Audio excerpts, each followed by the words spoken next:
There's two ways to hide apps on your iPhone. The first and maybe a more casual way of doing this is to simply remove the app from your home screen. Find the app you want to hide, tap and hold the app icon, and choose Remove App. Then instead of deleting the app, you can choose to just remove it from your home screen.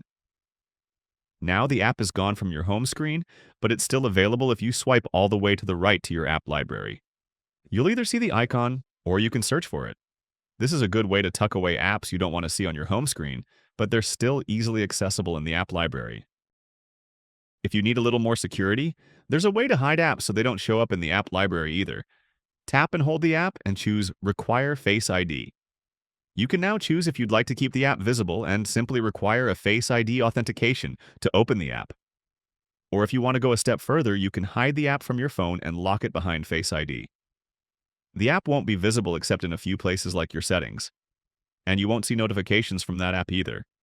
I'll go ahead and hide this app and you'll see that it won't show up on my home screen or in the app library like it did before. To open it, I can scroll down in the app library and tap into my Hidden Apps folder.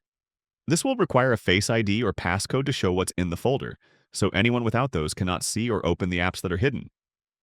To restore an app back to normal, first reveal it in the Hidden Apps folder, tap and hold it, and choose Don't Require Face ID. If you'd like to put it back on your home screen, go to the app library, locate the app, and tap and hold to add it back to your home screen. And that's how you hide apps. Click that like button if this helped you and subscribe for more easy and quick iPhone guides like this. Thanks all, I'll see you in the next one.